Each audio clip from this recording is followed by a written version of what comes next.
All right, good afternoon, everyone, and thanks for being here. And I'm here to report that there's been a development in the data breach of Rhode Island bridges and the state social service data system managed by Deloitte. It's been 2 weeks, a little over 2 weeks, since we had that emergency press event that we informed the people in Rhode Island that personal information may be at risk if they are involved with those services that we've described. So today, the cybercriminals did in fact publish at least some of the Rhode Island bridges information and data files to the dark web. And the contents of those files are still being analyzed by experts. Identifying what is in those files is a complex process, but they're working right now to make those identifications. At this early stage, it is unclear if the criminals released all of the files or just some of the files, and we will provide more information as it becomes available. So I want to remind you, regardless whether you were, whether the identities that were exposed today or have been held back, anyone who feels as though they've been involved in the services that Rhode Island Bridges provides, they should be aware that their information is at risk. And we want to continue to reinforce that if you were involved with the SNAP benefits or cash assistance or other Department of Human Services programs, we expect that January payments to show up on schedule on your EBD cards. So, I mean, there's three areas here that we've been very focused on. We're here to talk about the IT issues relative to the breach, but we also have been very proactive in making sure that we inform people how to protect their credit, and also working tirelessly with department heads and staff to make sure that benefits are not interrupted. And I can stand here and say comfortably that neither the health insurance from HealthSource RI or our DHS benefits are going to be interrupted. So I want to thank Director Brito and also Director Lang and her teams, for this work that is being done right now. As far as the HealthSource Rhode Island goes, we're in motion to make sure that at this point in time, the 44,000 people that have active accounts, those accounts are going to continue uninterrupted, and that people can continue to make their payments the way they were making their payments. And that's good news for everybody there, but anybody who's potentially incoming into those benefits with HealthSource Rhode Island, provisions are being made. You call them directly. Provisions are being made to have active health insurance for those who may have been caught in this gap of time between the time that we shut down the system and the time that we reopen the system. So I also know it is another opportunity. We know that many people, including anyone who has had their identity interrupted, in a way that we're talking about with the breach today and has been exposed, and that identity needs to be protected. And so we continue to ask people to go to cyberalert.ri.gov. That's cyberalert.ri.gov. You're going to get the most up-to-date information there. And in a very short summary, we want you to learn how to freeze your credit, monitor your credit. If you are one of the people who has been, information has been breached, you'll receive a free credit monitoring. We want to let you know that that will be in the letter that you'll be receiving during the early parts of January. And request a fraud report. Also use multi-factor authentication. That's a tough one. It means that there's multiple ways that as you access your information, like I did today on mine, I get a text message to verify that I am the very person that is trying to access that information. And also be aware.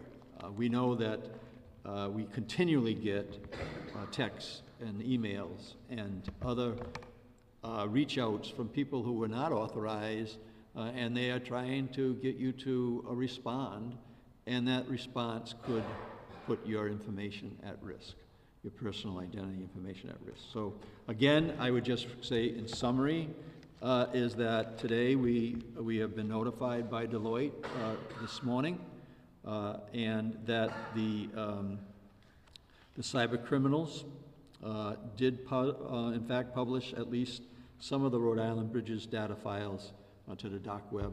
And I'll hand it over to Brian Tardif, our Chief Digital Officer, to provide some of the technical details that I'm sure that people would want to hear about. Brian?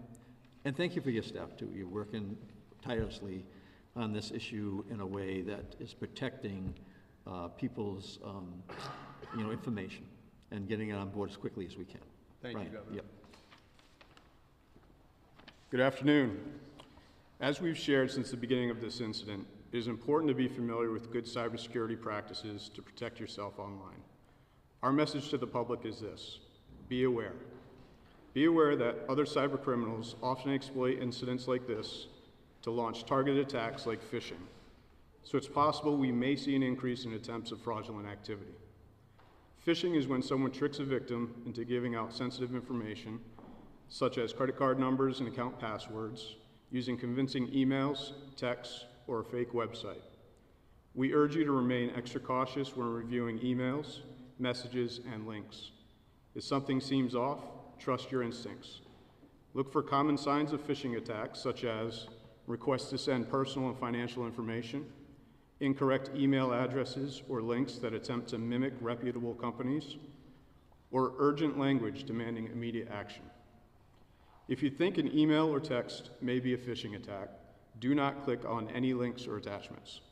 Some email providers offer options for you to report suspicious emails as spam or a phishing attack. Then you can simply delete the message. An example, your bank will not reach out to you to change your password unless you request it. If you have doubts whether the email is authentic, do not click the links. Instead, go to the bank's website and view your notifications. You can visit cyberalert.ri.gov for additional information and references on how you can continue to protect yourself online. We're good? We'll start up here with Kathy. Okay, appreciate it. I'm just jumping into the story, and I'm reading a couple of different versions of what has happened. One of the things I read today was that the group that is claiming credit for this hack set a deadline of Monday, which I assume is today, for the payment of a ransom. So my question is that true? Was there a deadline for payment? What was the demand for? How much money? Was any money paid? And was the demand to the state, or was the demand to Deloitte? So I'm reading that as sort of statements online on some news stories, and I don't see it credited exactly to anybody. So, I mean, the short answer is that Deloitte is the one who is negotiating, if that's the best word, directly with the cybercriminal. If you have other details about the IT nature, then Brian can answer that. Well, was there a demand for ransom? Was today the deadline?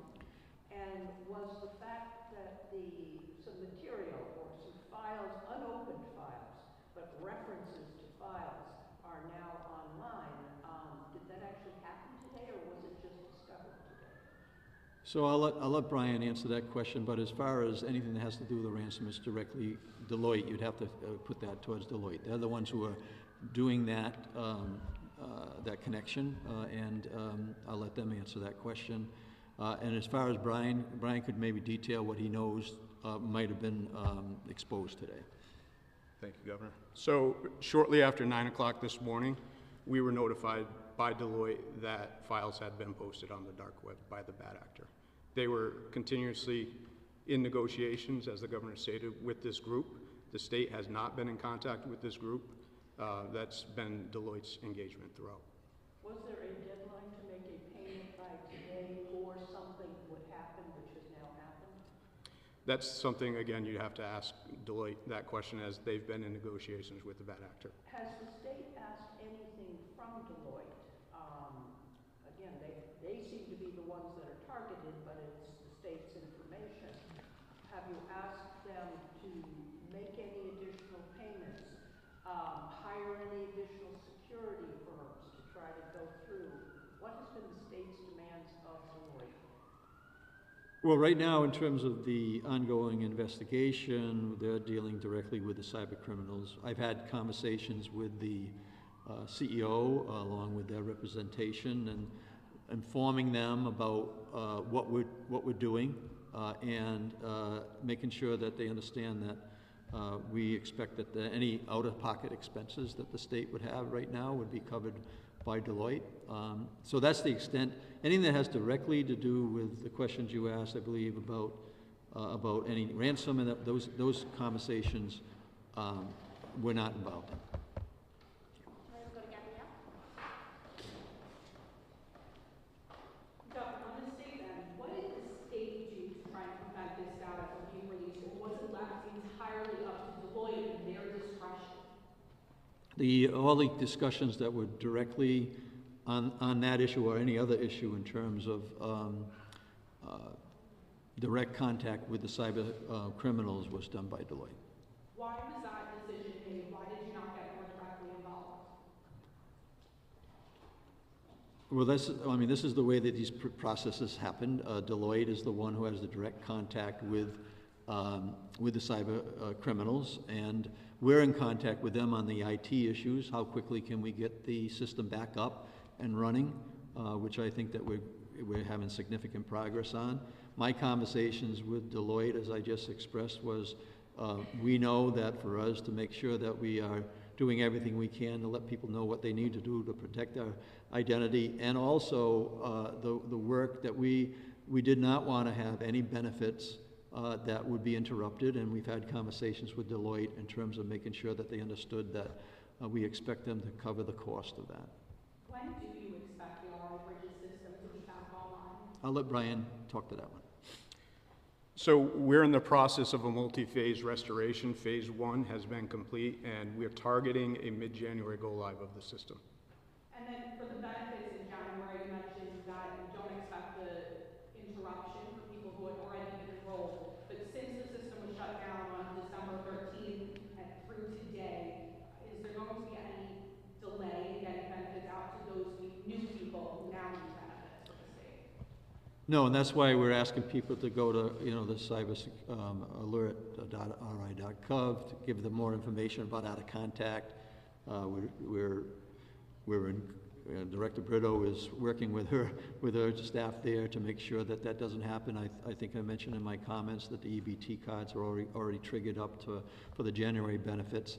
And as Brian says, we're anticipating something that it will get us back online as quickly as possible. If that goes further than what we anticipate, then people that receive benefits should feel confident that those benefits would not be interrupted or delayed, which I think was a problem with the UHIP issue. Certainly customer service is a top priority for my office, knowing that the IT issues are being directly related to IT and Deloitte, with my understanding what's happening.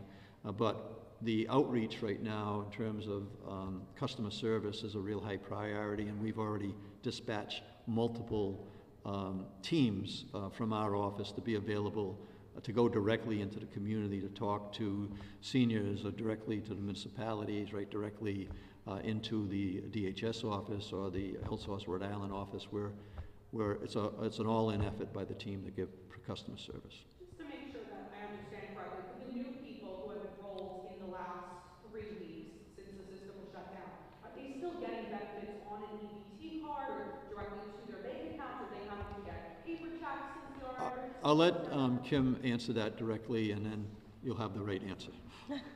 He had the right answer as well. Kim Brito, Director of DHS, yes, the answer is yes. We have offline processes that we are taking those applications through, and we are ensuring that those benefits are going to either new or existing cards. Some of the newer ones that came in over the last few weeks might not appear on the first, but they'll start to appear right after that. So yes, there's no long delay with those. Sheena? We're hearing reports that the hackers are almost kind of bragging on the dark web that Deloitte was an easy target because they didn't have protections in place. Do you know about that or have a response to those claims by them? I'll let Brian, answer that more fully than this, but we know that our contracts require protection. So I think that we'll find the answer to that when we find the answer to that. But clearly, the state did what it needed to do to make sure that that those systems by contract should be in place. But Brian, you want to talk to that at all? That's a great answer, Governor. So contractually, our vendors are obligated to adhere to state law and state policies regarding security controls. And throughout the course of this investigation and incident, we're going to work to validate that those were adhered to. Knowing what we know now, are you comfortable working with Deloitte ever again? Well, first of all, our top priority is exactly what we talked about: informing people, getting the information out, having people protect their identity, and also get those benefits out. The issues that have to do with IT, we'll take those issues one day at a time. But the top priority right now is working with all the parties, including Deloitte, to get the system back operating. Kathy? Let me go first. Deloitte, why you don't have a representative of them here to explain to what's going on? You come on, you're the governor, you got your staff coming out, but we need to see it from Deloitte. Because the experience that we had in the meeting, we call them and they give us the runaround. People want to know what's going on there. Well, I think that Brian is here to speak to the IT issue directly to the people who are being impacted. Deloitte is doing the work that they need to do at the moment, and as the previous question said, as more information is provided to us in terms of what happened in particular in this situation, we'll make that public. But we have more confidence. People will have more confidence in you if we see a representative from Deloitte standing over there. Well, I'll let IT answer that question in terms of how we're dealing with the issues that directly relate to, again, making sure that benefits are not interrupted, making sure that people understand how to identify, protect their identity, and then the third issue is getting back online as quickly as we can. Yeah, I think in a previous press conference, I stated as a good partner, we would expect Deloitte to be present at a point in time. Right now, we're directing all of their resources in those phases that the governor just outlined. The incident response, getting the system back online appropriately, and making sure that we get the system back operating securely and stable.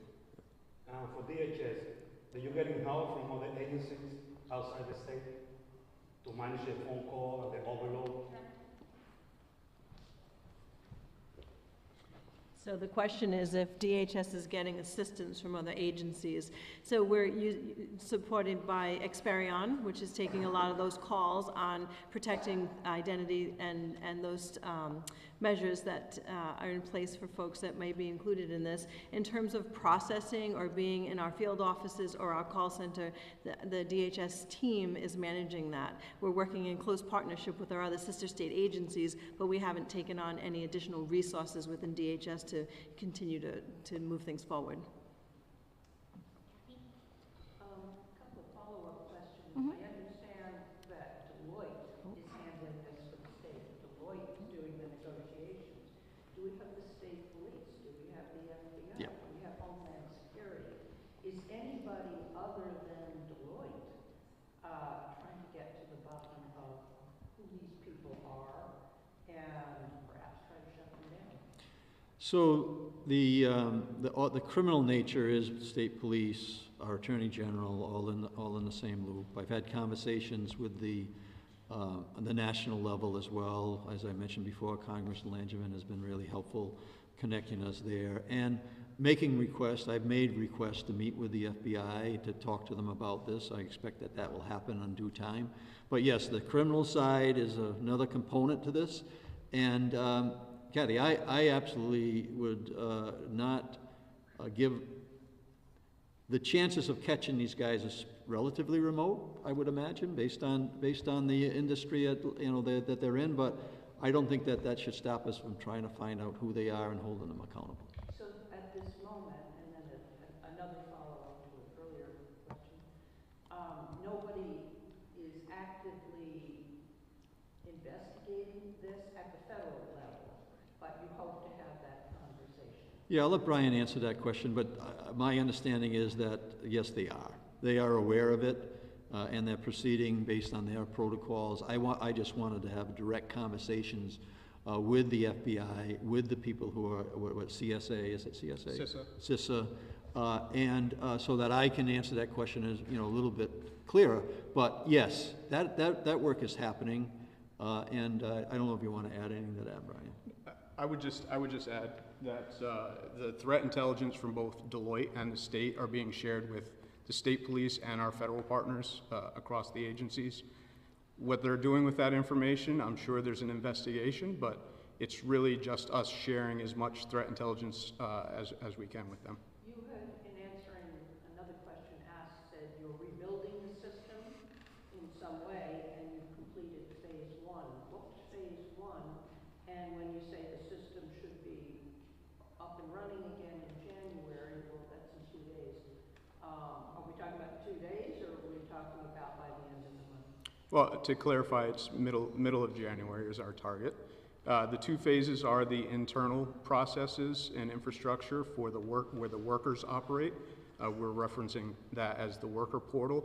The next phase would be the constituent portal, where we open it up out to the outside world. And again, we want to make sure that the system is secure and stable and operates as expected when it comes online. All right, and we'll wrap with Gabrielle. As you work to bring the system back online, whereas people fill out paper applications in need of new benefits, how do you ensure people that their system is safe to give to the state to then get the benefits they need, given all that's happened? Yeah, a common refrain in the earlier press conferences, this is an ongoing investigation, and we are working through multiple phases to include an external third-party vendor to come in and validate that the system is secure. So we'll have Deloitte's validation, the stateside validation, and the third party's attestation. All right, thanks everybody, appreciate it. Thanks. Thank you.